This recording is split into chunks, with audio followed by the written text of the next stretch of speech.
Welcome back to the Invest in Yourself podcast. Today I'm joined by former Mexican Mafia member Chris Arevalos. After getting himself into an accident in the military, he formed an addiction with pills. Chris started moving drugs for the cartel in the United States. The FBI and DEA started to catch on to what he was doing and they busted him. After that, he landed himself in the most dangerous prison in the United States. Chris was given no choice but to join the Mexican Mafia to survive. He even shares some of the dirt he did with these guys, including a murder. Chris has now changed his life around and feels nothing but guilt for all the things he's done in his past. Please subscribe for more interviews like this, and without further ado, let's get into Chris's story.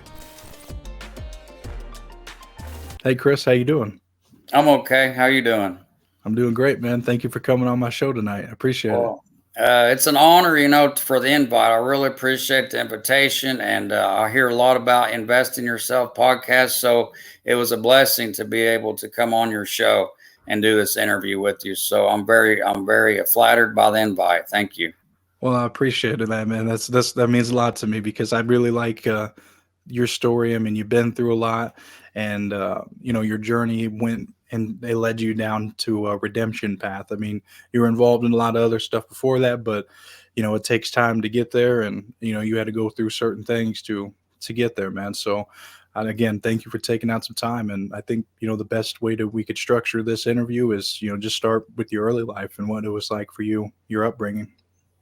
Well, my name is Christopher Arevalos. First of all, I'm from Indiana, southern Indiana. I'm from a town called Austin, Indiana, population maybe 4,000, 4,500 people, a very rural town.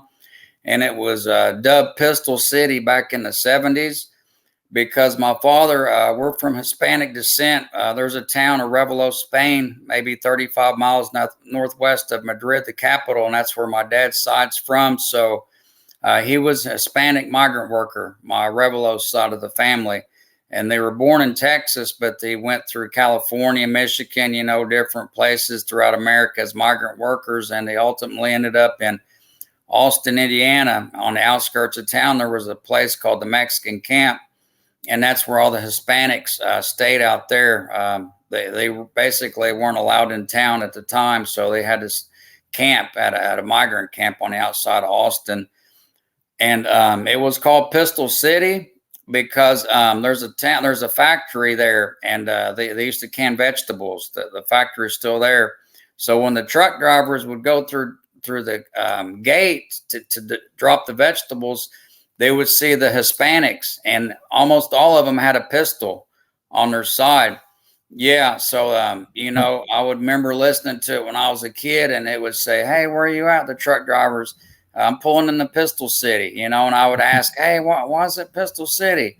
I get on there and they say, we go through there, man, and all the Hispanics, they have pistols, on their side. So it was a very dangerous town, Austin. It was a very dangerous town. It has a terrible background, of racism and violence. But my dad's family, they got along pretty well.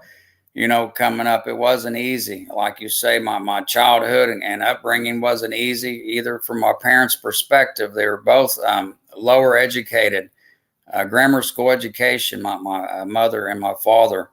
So they really weren't able to teach me a lot from the educational standpoint life.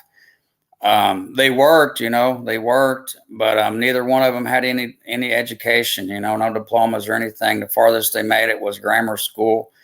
So, I didn't have very, very much of a mentors growing up, with that being said. So I was basically, just out there, by myself, and they divorced whenever I was very young. Yeah. So this is all factoring into kind of you going into the criminal path. I mean, because you weren't able to get a formal education. And I mean, how did you go far in school? Or I mean, did you graduate? Even though my parents, they didn't go far, but I can remember my mother. She was very determined, and she was dead set on me going into school, and farther as I can, because she would put me on that school bus every day, whether I was sick, something faking being sick, oh no, you're going to school. Me and your father didn't have an opportunity. So I want you to be able to go to school and be involved in things that I never was involved in. I believe it could benefit you. And she would always tell me that, there would be a breakfast every morning, but I would get on that bus, and I graduated. I graduated high school. Then I joined the Marine Corps. But, my upbringing there in Austin, my dad, he was an alcoholic for a while, and my mother, she died as an alcoholic. She died 3 years ago this January, and it ate her to the bone, and she wouldn't quit the alcohol or the cigarette smoke. So that's one reason I still don't drink and I don't smoke cigarettes, because I seen it kill my mother. It ate her to the bone. And I won't have nothing to do with that stuff there. But it was difficult, coming up, seeing your parents arguing, fighting, over there was just very little in the house. My dad, he worked, my mom stayed at home, and he didn't make much money. So we lived like in a little 1-bedroom shack on the north side of Austin, Indiana. And it wasn't a very good household. It wasn't very good living quarters. So I can always remember that. And I wanted to do anything that I could to get myself away from that environment, to not live like that anymore. I didn't want to be poor, and I knew the hardships that we face up here in Austin, most of us, and I didn't want to go through that, growing up. So I told myself, man, I'm going to do anything and everything I can to try to separate myself, from living like this, and poverty. We're a very impoverished family. So, I mean, with that being said, I mean, that's kind of what really turned you towards getting involved with, selling drugs and other criminal activities, because just seeing what you had to experience and your parents had to experience, I mean, it was really a rough time growing up, and you just wanted to have the absolute best for yourself and your family. I mean, because you would have, go on to, I believe, provide for them some stuff as well, but you just wanted to really be able to make a better life for yourself. But I mean, it wasn't in the legit terms of things, but I mean, at that time, a young kid, there's not much opportunity either. I think I mean, now you have to be 16 years old to get a job, but I'm sure, back then it was a little bit different as well. But Yes. I mean, it was really struggling, I mean, so with that being said, you went, before you joined the Marine Corps, after you graduated, was there already things you were doing in between that Yes. time?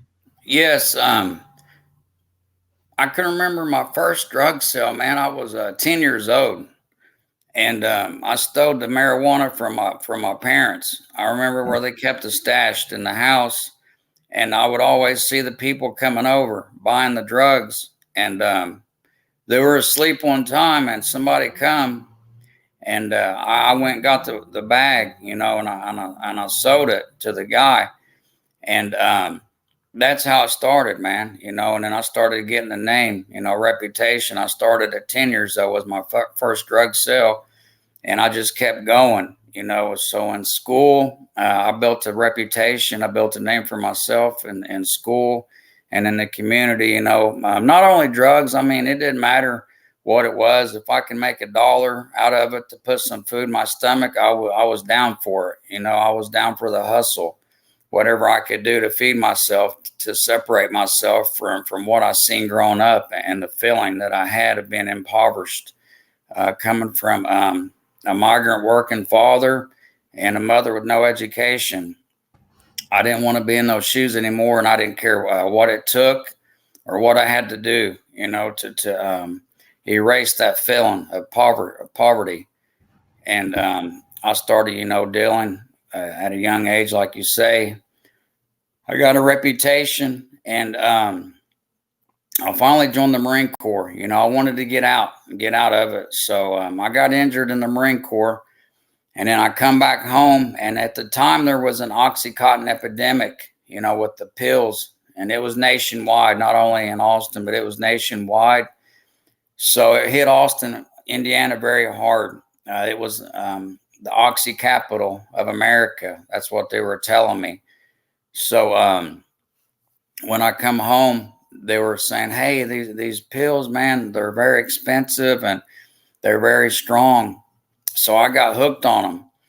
And man, they're very expensive. They were $1 a milligram. They come in 20, 40, and 80 milligrams. So you could imagine paying $80 for a pill. You know, you have to do 2 or 3 a day. Yeah. So it's a very lucrative market. It's not one that I invented. The market was already there when I come home.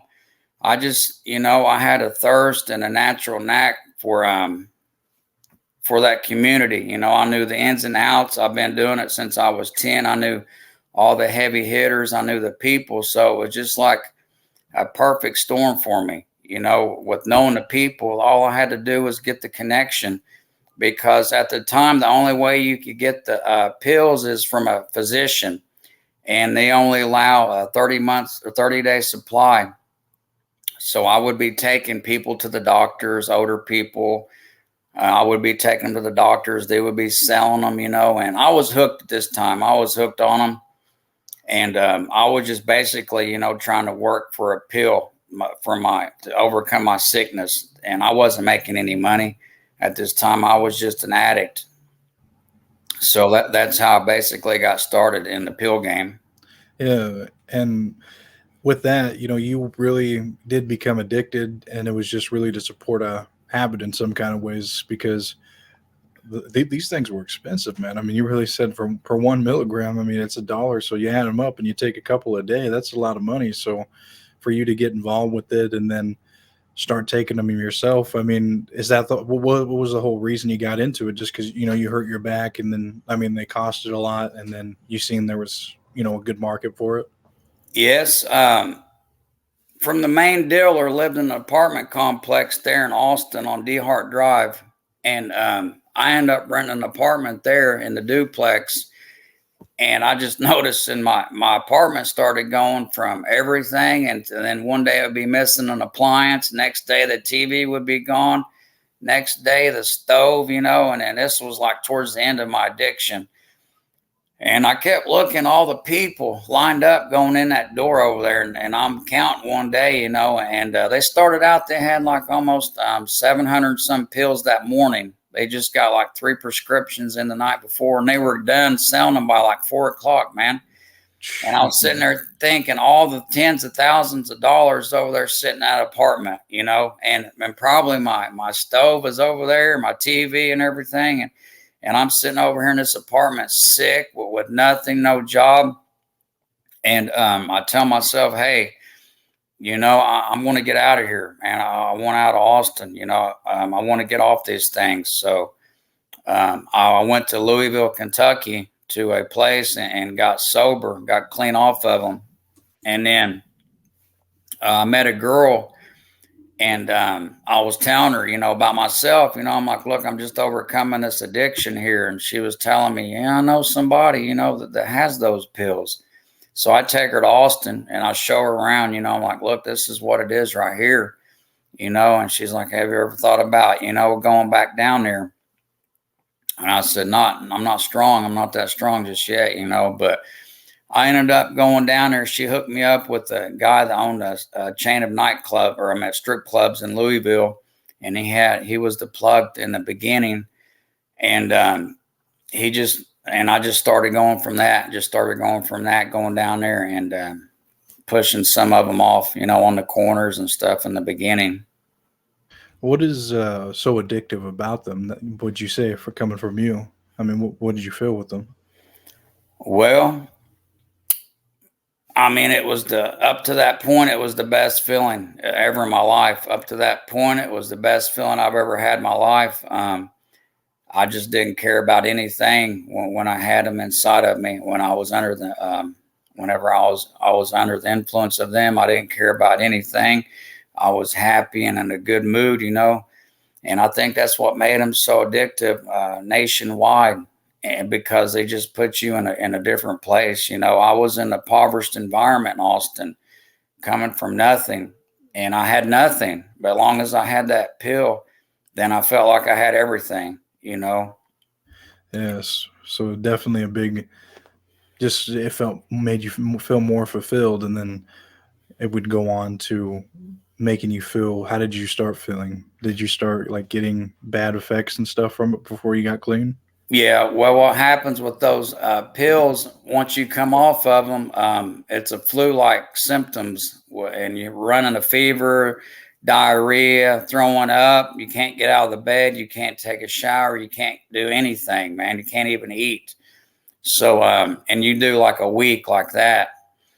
And I was just, got tired of it. I got tired of the sickness, and I got tired of being broke. I was like, man, I've been broke my whole life, and now I'm hooked on drugs and broke. I'm like, this is a double negative here. And I never did like the feeling of being broke, because like I say, coming up over there in Austin, an impoverished environment with my family, my parents, and never have anything. And I'm like, now I'm like that. Plus, I'm hooked on drugs. So I wanted to get off of them, and that's whenever I started, entertaining the idea of getting into the business of selling them. And then that's what I did when I met the gentleman that owned the nightclubs. He supplied me for a little bit, but I would go down there and I would sell so many of them. But and then he couldn't supply me enough. So that's when I had to look for another connection. And where did that lead you to? Well, that led me to a Muslim plug from Detroit, Michigan. I met a Muslim in Louisville, but he was originally from D-Town in Michigan, and he was supplying me really good. So I would be going up there, knocking off 100, 150 a day, come home, get a hold of him again, and go the very next day. And I would just be riding around in my vehicle, sound out of my car. I knew all the places, and I would be selling mine cheaper than what the heavy hitters had them. They were selling them for 80. I was selling for 60, because I had such a high volume, a quantity of them. And I had a gentleman sit down with me one day and go over the lessons of volume, volume in business. If you have an endless supply, a high volume of merchandise, there's no need to be giving it to retail price. You can give it to them for cheaper, and they're going to make more money because you're going to sell more. That's the lesson learned in volume from a gentleman. So I had such a high volume of them. But again, he dried up. My Muslim connection, he dried up as well. And I made him so much money. He told me, look, you made me enough money. I'm going straight. I'm going to buy a business, a store, and I want you to come work for me.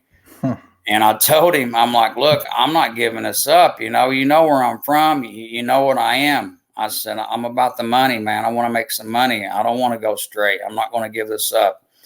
And he basically knew what my answer was going to be. He told me, so I figured you were going to say that, man. And so when that dried up, my girl was like, man, I don't know anybody else. She's like, the next one's on you.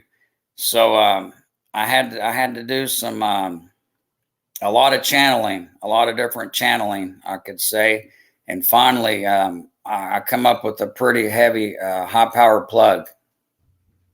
And wasn't that connected to the cartel? Yeah, that was the Cartel Connect that I had in Southern California, Northern Mexico. So I got a hold of someone, and they got a hold of someone there, and they told me, hey, send him down here. I want to talk to him. So we went down to San Diego, and we crossed from Otay Mesa into Tijuana, San Isidro, Tijuana. And I met the cartel down there one day, and I told him, look, this is going to be only for pills. I don't want to purchase anything else. This is the name of them. So they were able to get them for me. And we negotiated a price that I thought was reasonable. And so that's how that got going with the cartel. Now I have just endless amount of supply, however many I can afford. I never got them on credit. I never liked to entertain the thought of doing credit with the cartel. It's a very dangerous organization. Anything could happen when you're transporting narcotics on an airliner so far away, halfway across the United States, which I was doing on airliners. So anything could happen.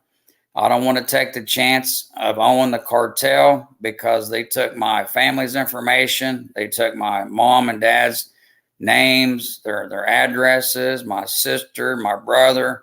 They knew everything about me, man, even down to my grandma, you know, where she lived, everybody, you know, where they worked. As much information I could tell them, that's what I had to do one day. I had to sit down with them and give them as much information, my social, my birthday, everything, man. Social security too. Wow. Yeah. Yeah. So, you know, they had me, man, and they had my family, and I didn't want anything to happen to me or my family. So I know I would never tell on them, you know, because that was a decision that I could handle. You know, that's a decision, you know, that's not by chance or by mishap. You know, getting a shipment of narcotics caught, you know, in the air or somewhere along the way, there's a possibility, man. You know, it's out of my control.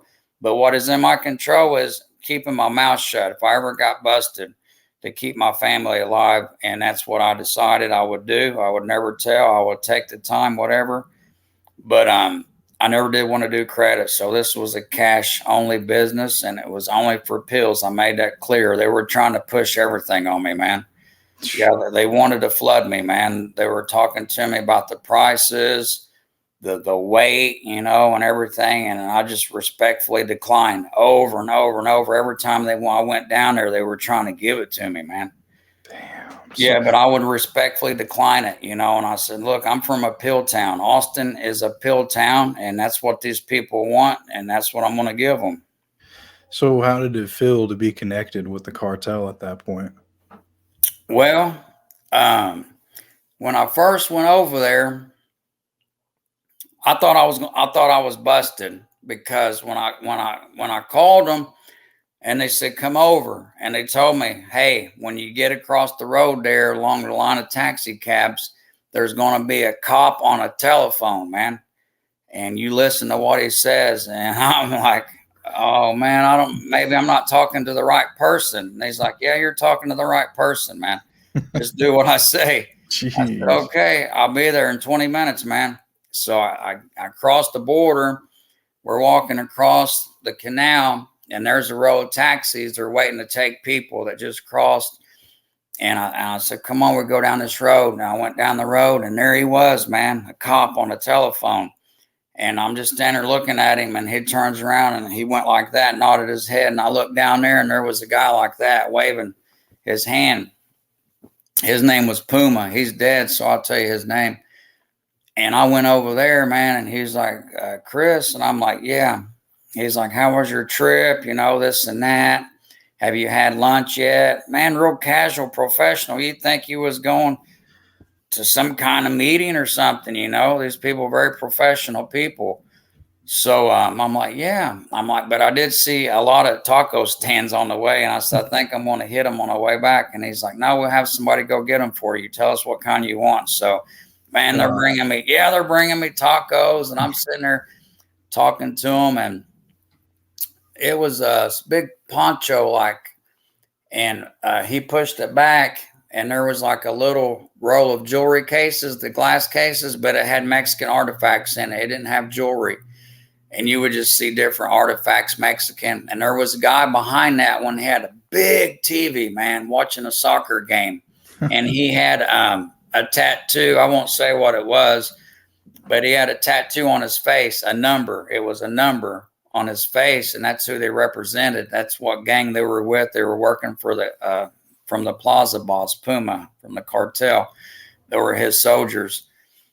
So he introduced me to him, and he was like, yeah, what do you want? I told him, and he had another guy go get him. And they come back a few minutes later, man, and he was like, is this what you want? And I said, yeah. And he's like, you know, how many you want, you know, 5 or 10? And the Puma started laughing. He said, no, this is the guy from Indiana. And he said, oh, he said, you want to do something? I'm like, yeah, I want to do something, man. And he told me how much they were. The 80s, he said, the 80s, I can give them to you for $10, man. He said, but the 40s, they're $5. And you got to remember, man, I'm getting 60 for these things. I'm only paying 10, you know? Yeah. Wow. So, yeah. A lot of profit, yeah. Yeah. Max profit really off of them. So, yeah, he's like, you got the money and stuff. And I'm like, no. I'm like, I want to bring the money tomorrow. I wanted to make sure everything's good. He's like, man, it's always good here. Don't worry about that. So the next day, me and my girl, we get up. She duct taped the money to each one of her legs. She'll duct tape the money the first time to her legs, because when you cross that border, sometimes there's Mexican Marines standing there, and they tell me, hey, man, we can't do anything with the Mexican Marines. The local, state, we got them, but he said, when it comes to the Mexican Marines, he's like, you're on your own, man, right there. And I said, yeah. I said, okay. So she duct tapes that money to her legs, and she's got a sundress on. And the first time, man, we bring that money over, there's 2 Marines, man, standing right on the other side of the border. Yeah. And I said, oh, my God. And she's like, this didn't last long, did it? And starts laughing. She's like, just follow my lead. So she goes up to him, man, and grabs a hold of him. And she said, take my picture, take my picture. And I get my phone out, man. I start taking her picture and stuff. She's like, oh, thank you. And she kisses one of them on the cheek, and she takes off. And I'm standing there, and it's like, raise your arms up. They said, we got to search you, man, and stuff like that. She was my girl. She was fast, man. She was quick on her toes, man. She was a really smart girl. So she done got the money across right there, and she's waiting on me when I go over there. I just get a hold of them, man, go back to the same spot they were. They were standing there watching the soccer game again. Every time I went down there, they were watching the soccer game, man, on the TV.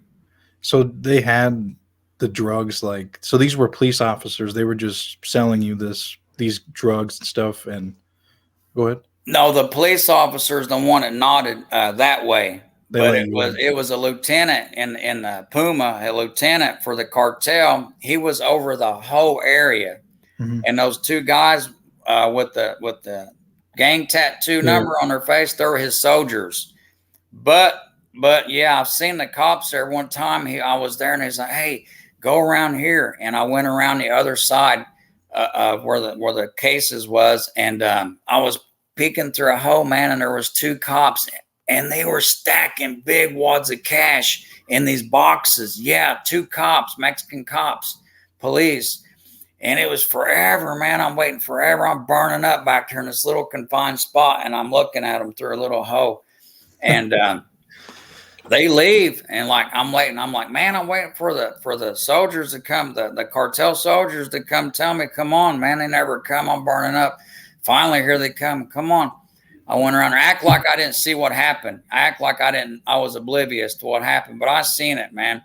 They give them all kinds of money. 2 big boxes full of money, and I watched them pick them up and take off, the cops.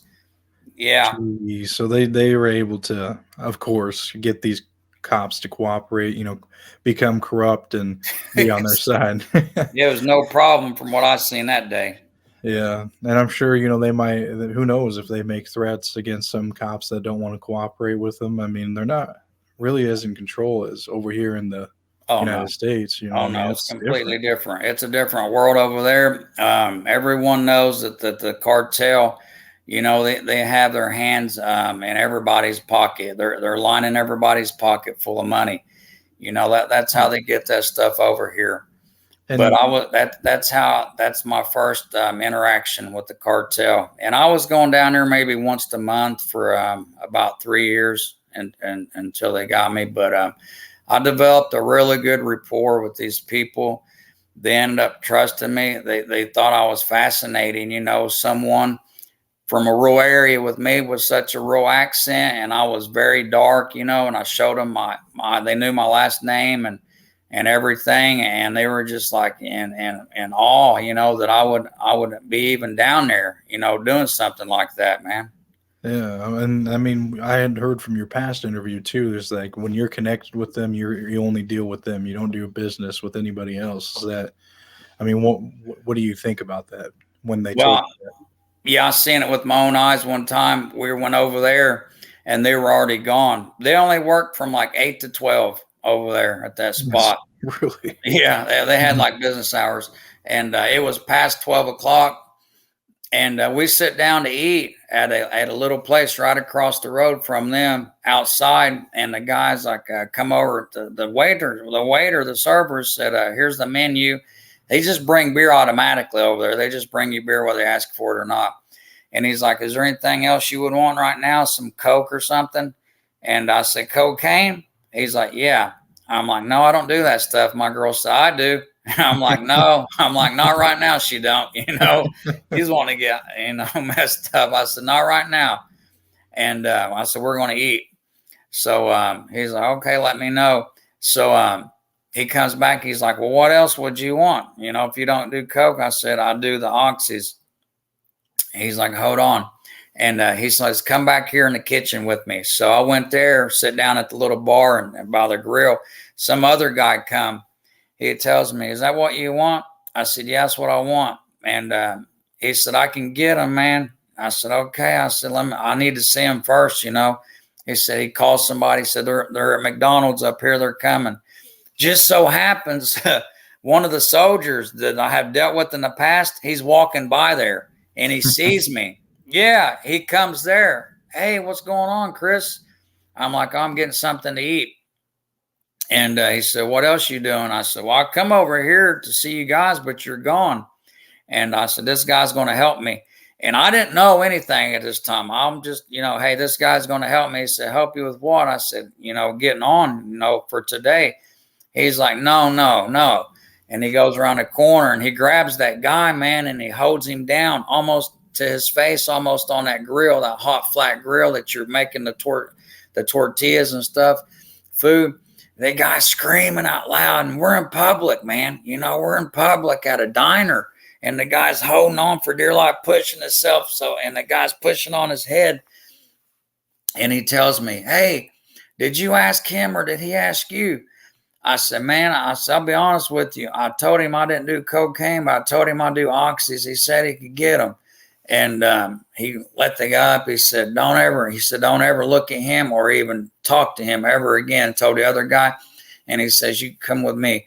And me and my girl, we followed him he took us straight back to the border basically and told us, "Hey, on the way there, look, you're with us now. You belong to this cartel or this organization. You don't do business with anybody else, man."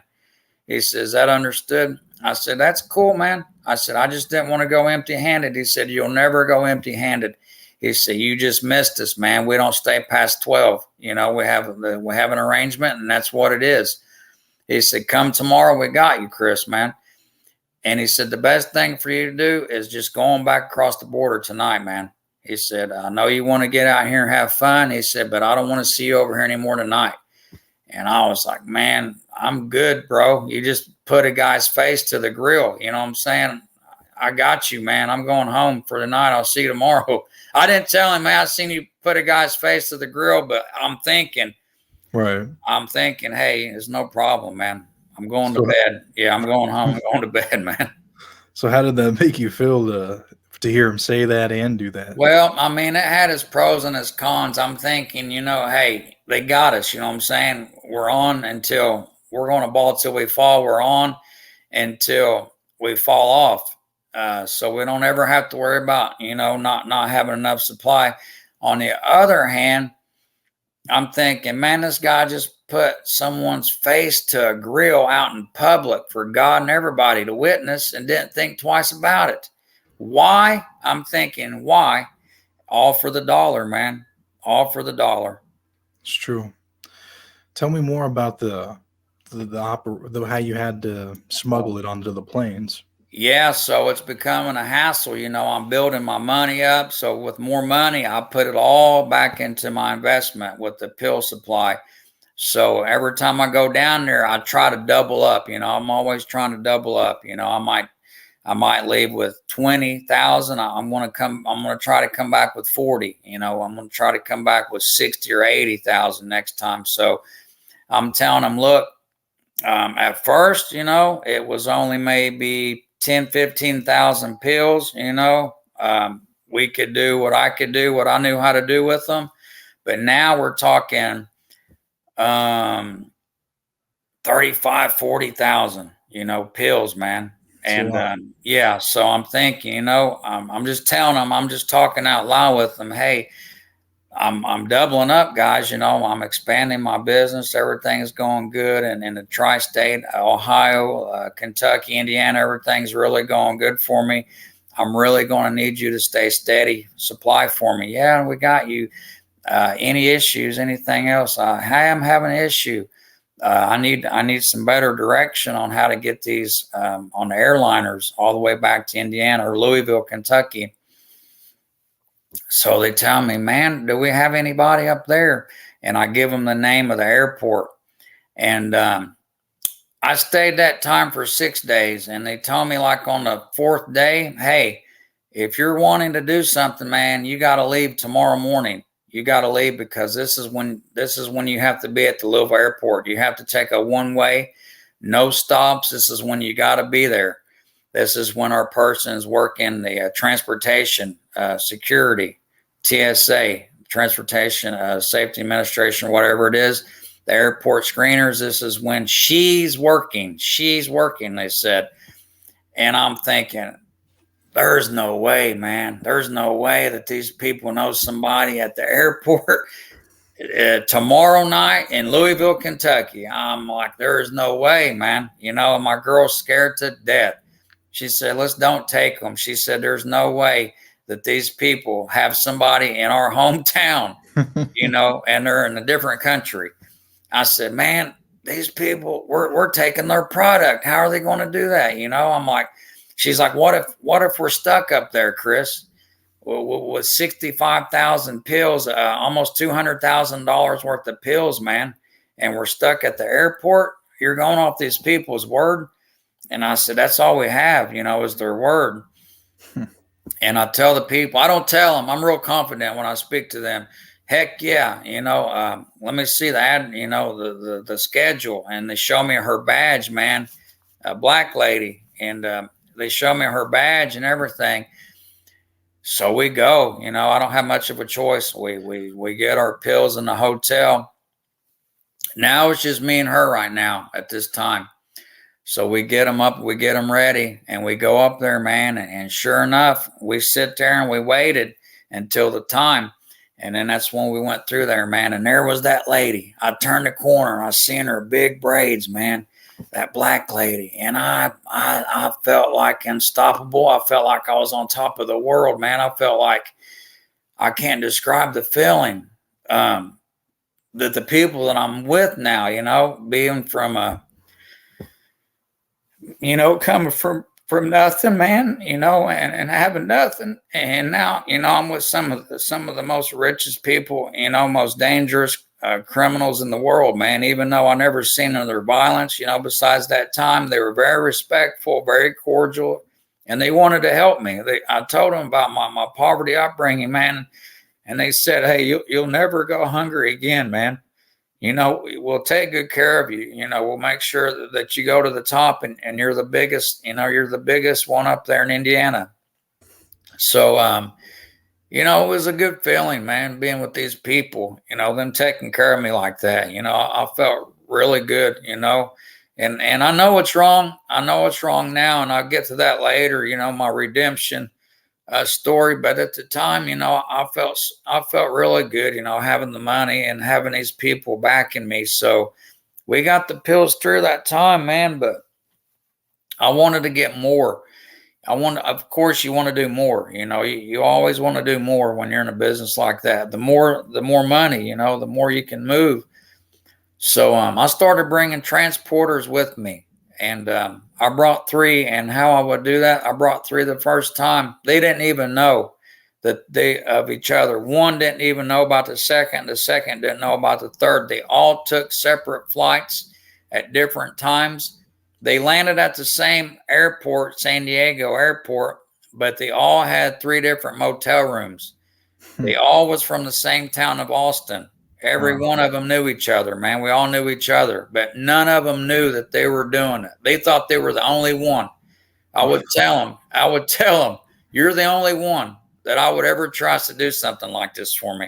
I wouldn't ever trust no one else. I wouldn't ever ask no one else, man. The whole operation is on you. And all three of them believed it sincerely, wholeheartedly, sincerely. They Why thought, did you do it like that? well, here's the reason why. Because in the Marine Corps, I used to study at the Washington D.C., the Marine Corps Institute in Washington D.C. I went there and I studied for a year on terrorist organizations. And what I learned about these terrorist organizations is the one way that they was very difficult to apprehend is they would operate in cells, what you call cells. And you might have 3 to 5 people in this cell, and you would have 3 to 5 in this one. This cell thought they were the only group in America, man. They thought they were the only group of terrorists in America, and they thought their operation was the only one going down, and they thought they were the stuff. They were it. They were the top dog, and everything was riding on them. So if they get caught and they get interrogated, this cell, and hey, we're the only ones here, man. We're the only ones doing this. There is no one else. We're it. But there is another one over here, and these two don't know about each other. So if one gets caught, this other one's still going to operate. See, because this one thought there was the only one, so they can't tell on this one. So you get this one shut down, but this one's still going. And that's how I learned how to do that. I would call it different cells. I had 3 different cells one time of two people per cell. The maximum I had, the best I could do was 3 cells. I had 6 planes in the air one night. 6. Yeah, I had 6 commercial airliners in the air at one time, man. And that's the best I ever did.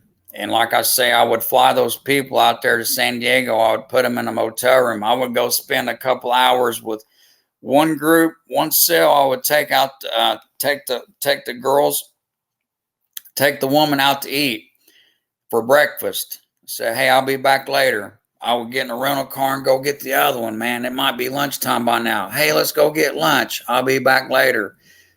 I'll go get the other one, the other one. Hey, let's go do something. Let's go shopping real fast. Want to spend a little bit of time with you. Okay.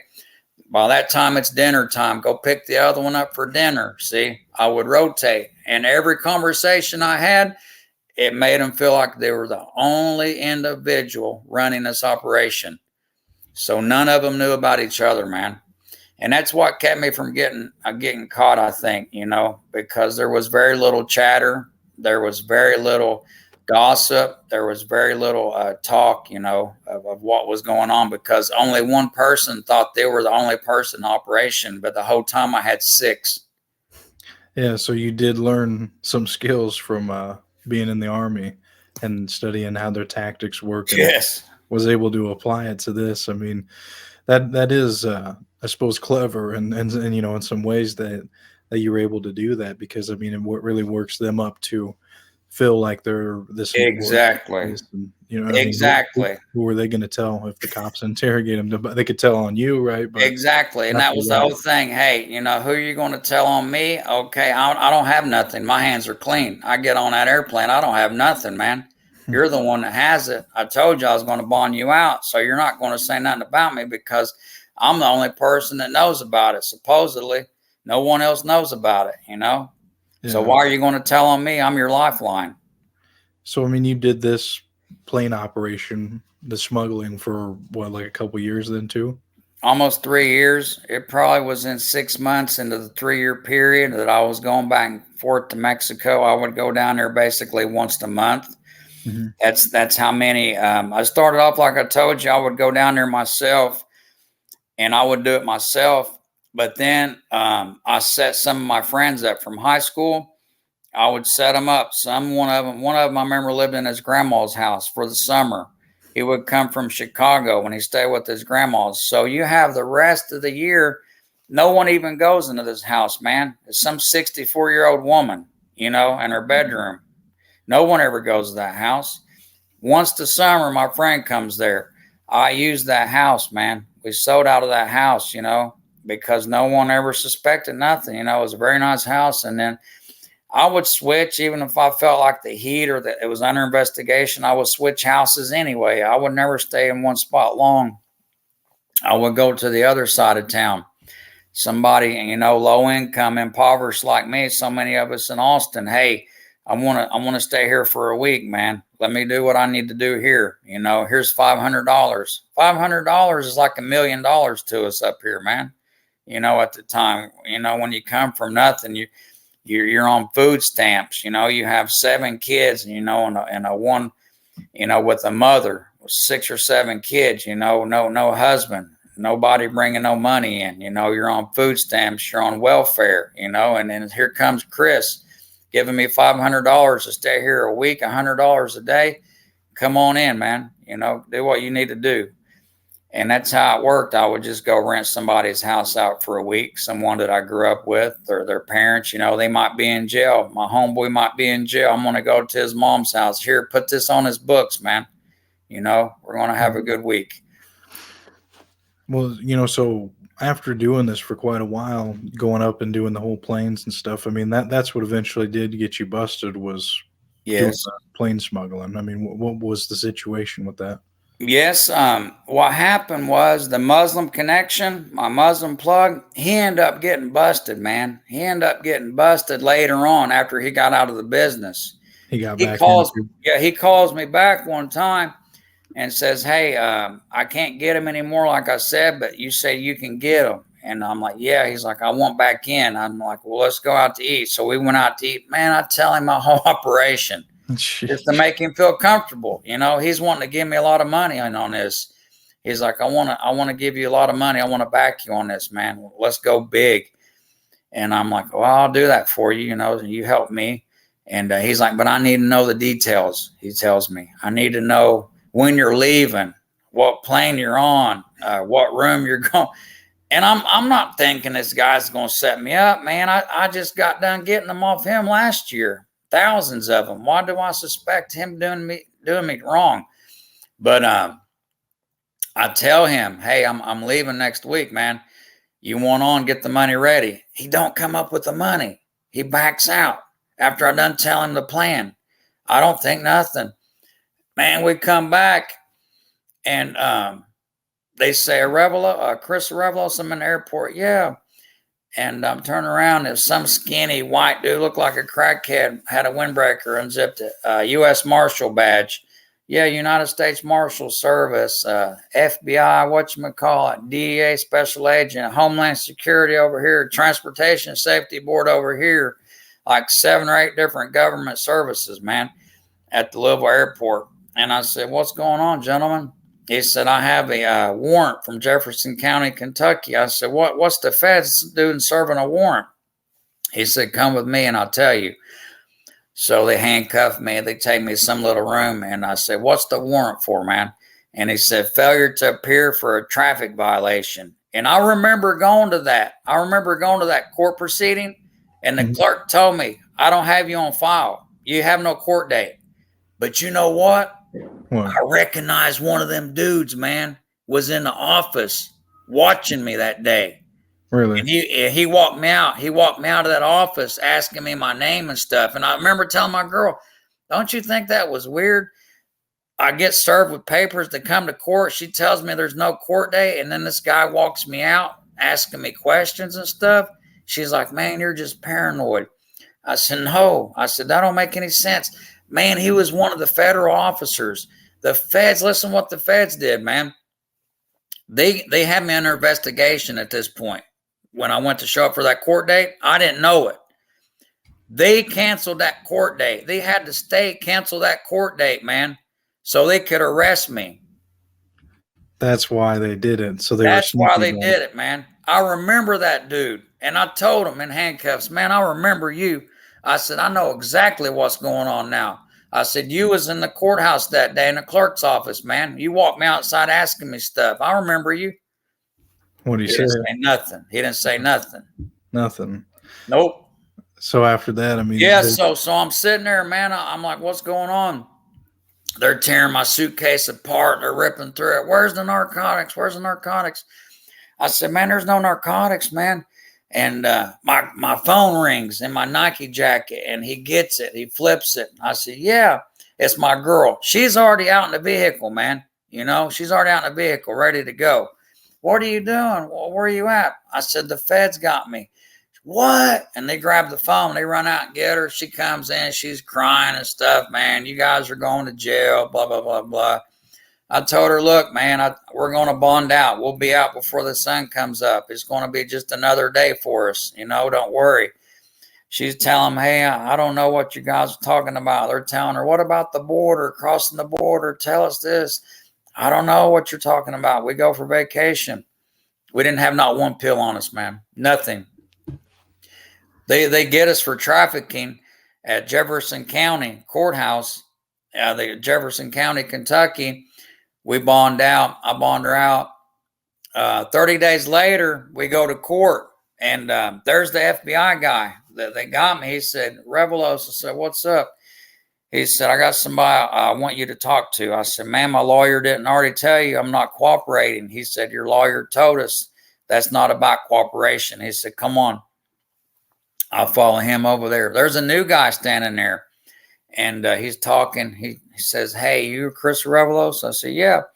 He said, I'm with the DEA. He said, you're under arrest. Put your hands behind your back. I said, for what? He said, you just got bumped to federal.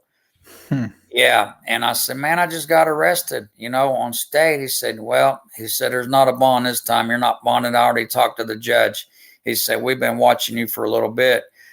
And I was like, man, I got to get a lawyer, And they never gave me a bond, man. I never seen the light of day for 64 months later. What was the charges that he brought after? Yeah, he got me for possession, man. For possession of narcotic drug. And they never caught me with one drug or one anything. And my lawyer tells me, hey, the person who told on you, they were telling them how many pills you were bringing across the border. So what? And he's showing me paperwork, and you crossed this many times over a 3-year span. So they're taking the amount that the informant said you had every time, and they're timesing it by 36. And he said, that's enough for about 15 years, he said, according to my calculations. I said, man, I never got caught with nothing. I said, I'm going to trial. He said, the feds have a 98 point something conviction rate, Chris. He said, it doesn't look good, man, for you, because why are you crossing the border for, man? 36 times, and you don't have a job. You have a brand new house. You just built a brand new house out here. You got some Camaro shipped in from San Diego. They got pictures. They got everything, man. And they said, you have no way of coming up to count for this money. And he said, it just looks like a pretty shut case, man. I said, what are you talking? He said, 60 months lock plea. And I said, man, that's 5 years, man. And I get 4 more months added to my sentence when I get inside, because the organization I was with when I went inside the prison. So when you got there, though, before you got there, I suppose just to kind of wrap up on your whole court thing, they sentenced you to 60 months. You took the plea deal, and then they're like, okay, well, we're going to ship you out now. And what prison did you go to? Yeah, so I'm out on a confinement intimidation from Scott County. I had a guy in the trunk of my car, and he got out of the trunk, and he was able to get back to his house, and his girlfriend called the cops, man, and I was out on a confinement intimidation. I couldn't make the court date. They put a hold on me, so that was worth 6 points. That bumped me to United States Penitentiary, high security, maximum federal prison. That bumped me to security, high security federal prison. And I happened to go to United States Penitentiary Big Sandy, which is Inez, Kentucky, 5 miles from the West Virginia border. That is a very, very deadly prison. One of the deadliest prisons at that time in America. It was the most deadliest federal prison. That's what they told me. So when you got there, what was it like? When you went in there your first day? Yeah, so that's how I knew it was the most deadliest, because when I went there, I had to have my paperwork, and the SIS, the gang unit, come, and he's going through my paperwork. Man, you don't have any sexual crimes, no kid charges. You've never testified. So you're good to walk this compound, the yard, if you want to. He's like, the problem is you have the shortest amount of time I've ever seen step on this yard. he said, you don't seem like a bad guy. He's like, your people, your kind of persona, Mr. Arevalos, your character, your people like you don't belong here. This is for the mafia is here. The Mexican Mafia is here. Aryan Brotherhood's here. A lot of white supremacist gangs are here. Dictators from foreign countries. You have Al Qaeda here, ISIS here, terrorists here, man. Life sentences here. The best thing for you to do is just going back there to the check-in, and for a year, and your points are going to drop to medium, and we'll ship you to medium security, and you won't ever have to see this violence and this nonsense, the deadly, the vile acts committed here. You won't have to interact with it. And I told him, man, I don't think I can do that. I can't live with myself. You told him that no, you didn't want to do it. I mean, you just really were like, no, I'm going to go and be there, man. You're just like, well, how come? Why? Well, I mean, growing up, and having to endure the hardships and everything that I went through, and trying to gain my reputation, over the years of being a one-way type of person, I felt all that would have been for nothing. I felt I would have lived a life up to that point of being someone on my word, standing on what I believe, having a reputation with the cartel now. And I just don't think I could have sat back there for a year, man, knowing, hey, this is what I've become. I've done all this stuff, to build myself up. And now I'm sitting back here in the hole because I don't have the balls to get out here and walk a yard because some guy's telling me that I don't belong here, So I told them I'm going to have to take my chances, man. And they told him, hey, you're Hispanic last name. You're very dark complected. He said, the Mexican Mafia, man, they're going to get on you as soon as you walk through that door. He said, they're going to be waiting on you, man. And they're going to be with knives on you when you get back there. He said, I hope I don't see you within the next few minutes laying on a stretcher, man. He said, I'm going to leave you with that. And I didn't say nothing. They said, take him back there. Let him see for himself. And that's what you got right away? I mean, did they get on you right after that? Man, yeah, they did. I went to the cell, and there was no one in there. And here come a real Native American Indian guy. He come in there, and he said, are you Hispanic? I said, yeah. He said, hold on here. And he come back, and here was two big Mexican dudes at the door, man, with diamonds in their teeth, tattoos all over them, sleeved out all over their head. And they're, hey, you Hispanic, Mexican? I said, my dad's Hispanic, man. My mom's white. He's like, what gang are you in? I said, I'm not in a gang, man. And they said, take him upstairs and see for his tattoos. So I went up there, and they had a cell. They had an MS-13. He was on the bed. He was getting tattooed, MS-13 on his stomach. And there was 4 more guys that come in the cell. They said, take your clothes off. And I went down to my boxers. They said, take your boxers off too. And I was staring at him like, man, you got me messed up, And that one, he was a soldier. He pulled his shirt up, man. He had a shank, a very, very long shank. And he said, you don't have no choice, man. So I took my boxers. I'm standing there butt naked, man. And they're searching me for tattoos. They turn around. I have no tattoos. They said, your paperwork's good, man. You didn't cooperate, and you don't have any kitty charges. They's like, we're going to give you 2 choices, Chris. He's like, you can run with us, the Mexican Mafia. He's like the most powerful prison gang in America, man. And if you decide to do that, from this point on, you'll be untouchable, no matter what yard you go to. Let people know you're with us, and you'll be untouchable. Or 2, he's like, you can try to run for the door.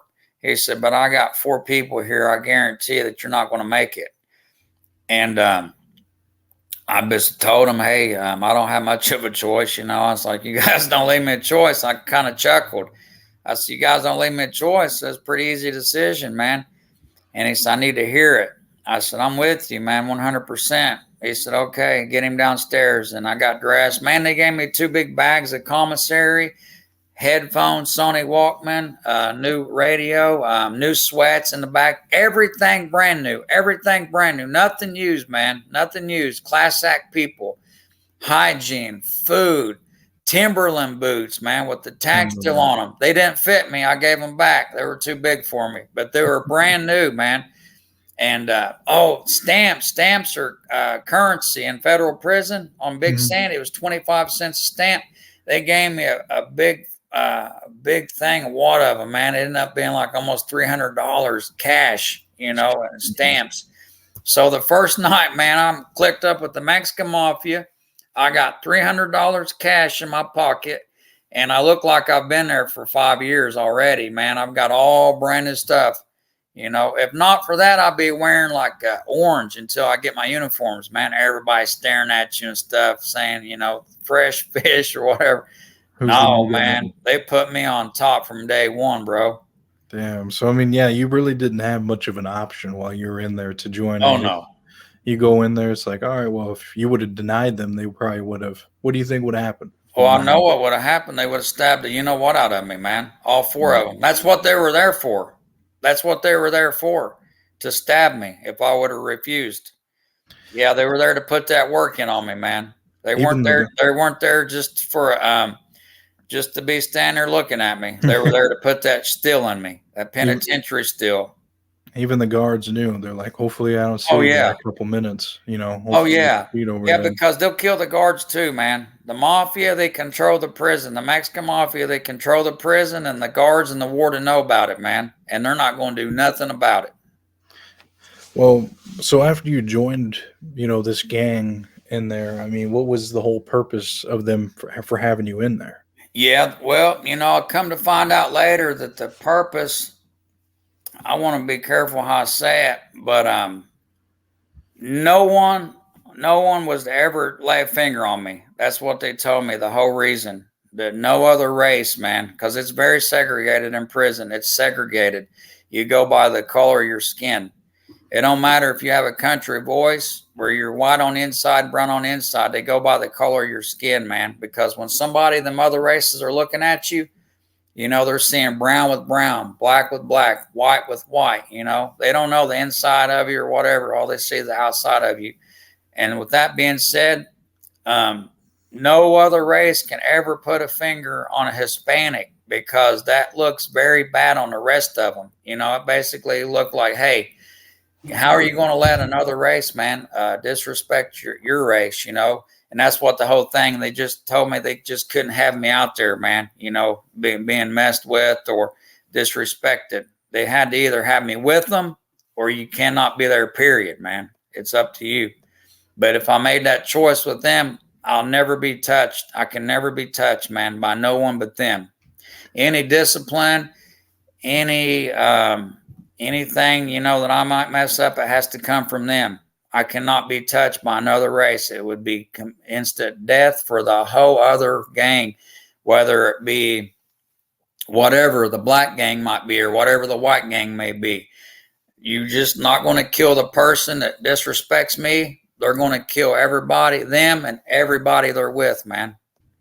So it was really to recruit just more soldiers for strength and numbers kind of thing.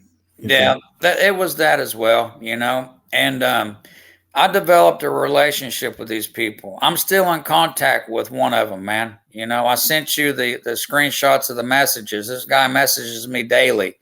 He's got a double life sentence, man.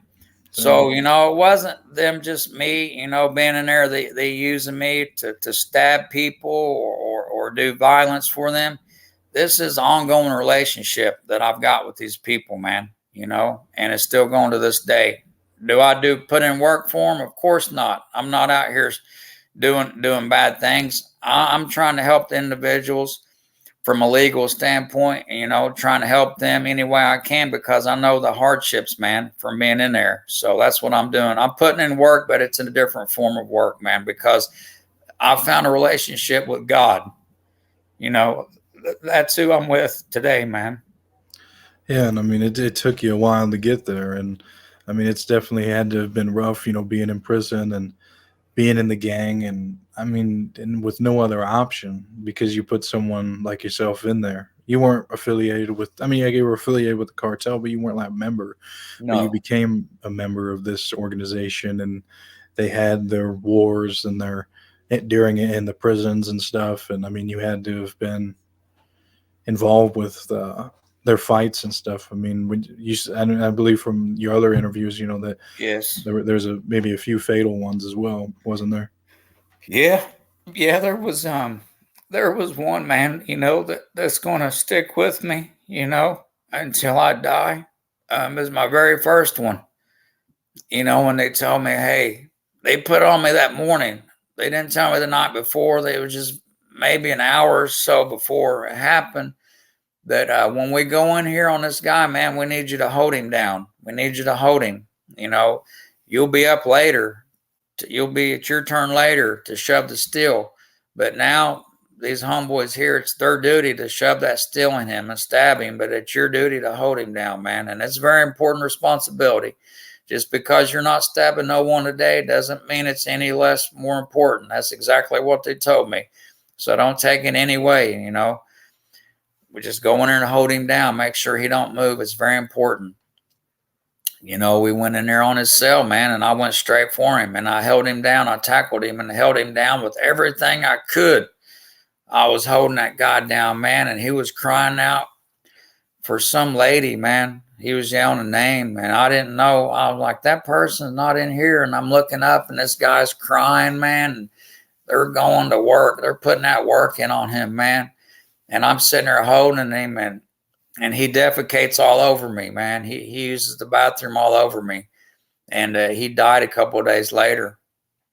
And one of the people that already had a life sentence, he basically admitted to it, So he was the only one that went down for it. But I don't think nothing happened to him because he was out like a month and a half later, man.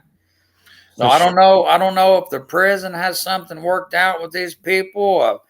I don't know. All I know is what they tell me, and I don't ask no questions, man. I'm going to do whatever these people tell me to do at the time. Or if not, I'm dying. So, I mean, it is strange, how that would have played out because, I mean, you didn't have to get any, even though he claimed it, I mean, you never got any additional time for it or anything. I mean, No. His prison rules like kind of different, in there. I mean, The penitentiary, yes. The penitentiary, the maximum security. It's completely different, than anything. The prisoners definitely run that one. And the Mexican Mafia, I'm here to tell you, runs the prison, federal prison. If they're on that yard, they're the top dog, man. They're running that prison. They've been around for quite a long time. They've been around since the 70s or 80s. They come from California, man, and they started there. And they're known for their violence, man, and they'll kill you in a heartbeat. Yeah, well, I mean, through your time there, I mean, you spent 5 years and you experienced a lot of I've violence. seen it, man. Yeah, a lot of that stuff and being even involved with it. What was your feelings, with being a part of all that? I mean, how did that make you feel as a human? Well, I mean, I had to make a decision. I made a decision early on that I was going to try to go home, that I was going to try to make it home by any means necessary. And when I say by any means necessary, I told myself I'll do whatever these people ask them. And I told the main man when I first met him, I told him, I'll do whatever you want me to do. I looked him dead in his eyes, man. I said, I'll do whatever you want me to do, And I stuck to my word, man. And they knew, they didn't call me often. But when they did call me, I made sure that I got it done, man. And how it made me feel, that's the point that I had to come to, the realization that if I want to go home, I've done stepped into something, man, that you can't take your foot back out of. Once you're in, you're in. And I knew the consequences. I would be killed, if I didn't do what they asked me to do. So I had to put on my feelings, any shred of humanity, any decency, any morals or ethics that I've been taught, they all have to be abandoned. I have to abandon any kind of feelings, man. And I have to do what I'm asked to do. And that's the decision I come up with. And I was fully dead set on it, and I carried it out. Yeah, you made it out. You got out of there after, I believe, 5 years. Yes. And after that, what when did your mind start shifting to wanting to change your life? Well, whenever I kept in contact with the with one of the mafia members, man, and him telling me, "Hey, man, every time I ask you, what you're doing, you're not doing anything, man. You're not doing anything to get in trouble, but you're sitting idle. You're not moving forward." He said, "We have to move forward. Remember, our whole purpose in life, Chris, is to move forward, man, to progress, and you're not. You're sitting idle, man. I know you say, hey, I don't want to do anything. Well, man, you don't have to do anything illegal. You have to basically invest in yourself. You like, who else do you have? You don't have anybody but yourself. You have to invest in yourself, basically. That was his basic thoughts, towards me. And that's what motivated me. Hey, I need to go to school. He said, you need to go to school. You're a very intelligent guy, man. You could do this, go to school. So that's why I went for robotics, man. And I have 4 robotic degrees now. I just landed a big job, man. I stand there and I watch a robot all day. I just stand there and watch a robot. It might crash. I'll go grab the pennant, make it do the right movement, put it back and set it down. And some days it don't crash. Some days I don't even touch nothing, man. But my lunch pail and a bottle of water. Damn. So investing in myself, I think that was the best thing that I could ever did. And it's kind of odd the way it worked out because, the same person that put me on this track to invest in myself, I don't want to say him, but I did time with him at Big Sandy, is the same person that I had to go to war with, man, that I had to be a brother with, become a brother. So it's kind of odd, these people from this type of organization telling me, hey, invest in yourself, push forward to keep progressing. But that's how it played out, man.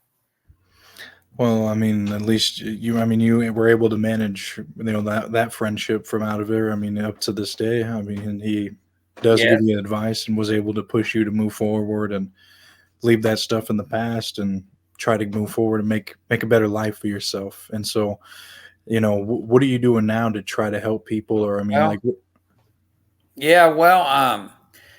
give a lot of credit to him, but I have to give the credit to God, man, because, whenever I was in prison, I was doing that bad stuff, man. I sometimes felt so guilty that I didn't even want to pray at night and talk to God because I felt so guilty, man.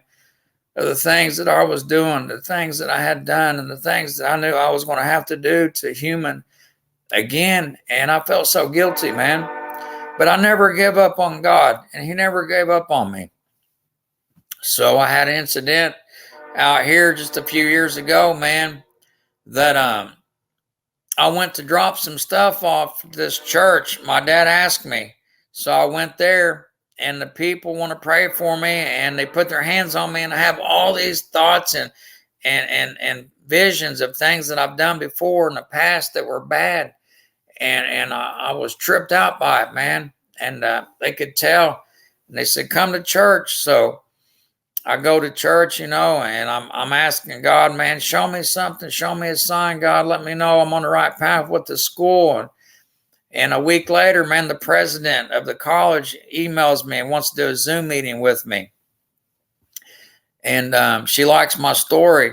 So she sets me up with the marketing. Monday morning, 8:30, I'm up there. I'm doing a commercial. If you Google taking Hoosiers to the next level on Google right now, I'm on there. And then a week after that, a representative from Indiana calls me, said, I got your phone number from the president of the school. She wants to do a commercial with you, man. And I thought, man, I just was in the bathroom praying to God, man, asking him to show me something. That I am investing in myself. I'm taking my education serious. I'm putting everything onto myself. I'm riding myself now, man. I'm betting on myself, but I don't know if this is the right way. God, could you show me something, man? I got that phone call, and I went to church a week earlier, and the pastor, Jeff Mullins, at my dad's church telling me if you believe in God and surrender, he'll make you shine brighter than the stars in the heavens, man. Well, I do that commercial. The representative says, we're going to put you on TV. We're going to get your YouTube channel and put you on a billboard. I'm sitting here. The phone's going crazy one night. people calling me from Fort Wayne, Indiana, up north here by the Capitol, Indianapolis. He said, "Hey, are you ready?" I said, "What?" He's running down the road. It's nighttime. I see cars. He puts the camera up. There's an illuminated billboard of me, man, in Fort Wayne, Indiana. Just like the preacher said, if you believe, and surrender, man, to God, he'll make you shine brighter than the stars in the heavens. And I felt that was a perfect example. I mean, I'm on an illuminated, bright billboard up in the air, the heavens, and that's what I did, man. And so with that being said, I know I said the pills were powerful, best feeling. I know I said the cartel, what was awesome feeling being with them people. And I told you the Mexican Mafia, that was fun, entertaining, but nothing in this world empowered me more than believing in God and my Savior, Jesus Christ, man. If it wasn't for that, then I don't know where I would be. Maybe I would still be in federal prison, because I believe this is the path that God put me to come across with you and put me on one of the best podcasts, Invest in Yourself, one of the best, fastest growing podcasts in the world, man. I believe that it was God that allowed me on your show to let other people know, man, that you have to invest in yourself. Basically, you have to believe in yourself. If you have no parents, no mother, no father growing up, if you've impoverished, inner city, rural poverty, rural area, it doesn't matter, man. If you believe in yourself and you believe in God, what he can do for you, and you have faith in him, man, and invest in yourself, then I believe that there's no limitations, because God says all things are possible. Not just making it through federal prison, not making it through trips to Mexico, not going to just going to college, man. I should not be here talking to you right now on this podcast. I should be dead, by normal odds are I should be dead, man. But I believe that God has put me here, to tell people, about his miracles and his blessings, But it all starts in believing in yourself. You have to take that step to invest in yourself and believe in yourself first. I don't think I could say it any better, Chris. I mean, you really went into depth about that, and I agree with you, Ben. It's like anybody can invest in themselves and try to better themselves. You know what I mean? It just takes consistency and everything. You don't have to be a rock star to do it. I mean, look where you were at for so long in prison, selling drugs, and just dealing with a lot of stuff growing up and being a part of all kinds of violent stuff as well. But you were able to turn it all around and make your main focus God and trying to redeem yourself. So, I mean, that's amazing, man, that you are able to share your story now with other people and let people know, man, that, there's a way out. There's not just the criminal life and then that's it. I mean, you can go on to do so much stuff. I mean, you went to college, man. That's pretty impressive, to come out of there with you going to prison and, having your rough upbringing, probably not paying too much attention to school and stuff back then, but to go and to get a college education, that's a big deal, man. And to, put it to use and actually get to use it now every day and just enjoy your life, enjoy your job and everything else you're trying to do. I mean, I'm sure there's stuff you deal with daily that you're trying to work at getting better with, but I mean, we all are, man. And that's pretty impressive, man. I think you're definitely in the right path, God's path that he has for you. And yes, I concur with you and I agree with you. When I tell people my story, sometimes when I show my commercials, and I want to go into telling them my story, but I don't open up, and that's why I appreciate the opportunity to be on your show, because you can see I'm still emotional. Like you say, man, I still deal with a lot of the stuff daily, of course we all do, but being and coming up the way I did and involved in certain activities, it's just more difficult, with some aspects, how hard you go in life with certain aspects of your life. But people, they tell me, man, I can't believe you're still alive, or you even tried to go, further. Why would you even try, because I had a belief in God, man. He was always telling me, look, man, there's something better. There's something better than your lifestyle that you're leading. There's something better than the lifestyle that you had, the nothing that you had. You come to me, surrendered to God who I believe in, and he can make all things possible. He said it, and I'm a prime example of it. You absolutely are, man. I think with the whole emotion and the emotions that you feel while telling these stories, I mean, it's just human. I don't think you have to worry or apologize for any of that, because it just shows that you reflect on it, and then it hurts your soul, to think back on it. But I mean, all you could do is just continue to try to better yourself and help the people that you can, whatever you can do to, better people. I mean, that's what you got to do. I mean, that's what you are doing. So I'm glad, you're doing this show with me, because these are the kind of stories that I want to cover more, man. More redemption stories of, people that can really spread a good message with their word, even though they had such a negative life at one time. But now it's about moving forward and positivity. But Yes. Thank you, Chris. Thank you so much, man, for having me on here. I appreciate it. Chris has got one unique story. I hope you all enjoyed it today. Like I always say, anything is possible with the help of God. Chris feels terrible for the things he has done in the past. He is now focusing on making a better future for himself. Please comment any key takeaways that you got from this interview. Please share it with anyone that you think will enjoy this type of content. Also, please be sure to subscribe to my channel for more videos like this. The last thing that I'll mention is a playlist that's going to pop up at the end of the video, and that playlist is called the Invest in Yourself Podcast. There you can see all the interviews that I've done in the past. Thank you again so much for watching, and of course, we'll see you on the next one.